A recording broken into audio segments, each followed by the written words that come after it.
one of the epic moments was when Dr. John Perkins, who's a renowned, beautiful, elderly civil rights leader, was in town and was kind enough to join us on campus and to come and to do a lecture in the Reed Auditorium. A beautiful African-American man, obviously beat down by a long life well lived.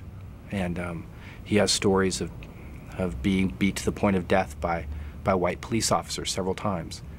And I remember him telling the story with an auditorium full, 350 Reed students sitting in the audience in rapt attention at what he had to share, and him telling the story of being beat to the point of death and watching his own blood splatter against the wall.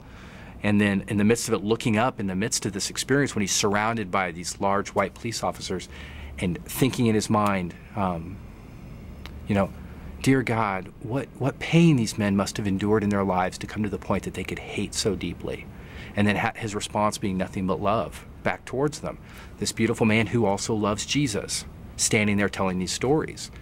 And students in the audience sitting back completely unable to argue with this man because he had lived his life so well. And then after telling these stories, he gets to the end and he goes, "You're here because you care about racism in this country."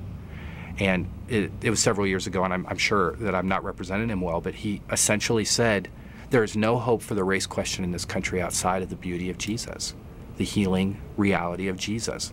I'm just convinced of it. And he just started to preach like only a Southern man can preach, you know, about the reality of Jesus and the absolute necessity of him to come, and that his philosophy of life and his message of love would rain down, and that is what would break down this thing that we have been shackled under as a country forever. He finishes and then graciously thanks the audience as he comes out from behind the podium, you know, this kind of haunched man. And the standing ovation must have lasted minutes. You know, a campus that everyone says hates Christians, hates Jesus, you know, whatever terms are used, this pagan place, and there's this resounding standing ovation for a man who has lived his life well and speaks for Jesus and has the right to speak because he lives out what he claims he believes.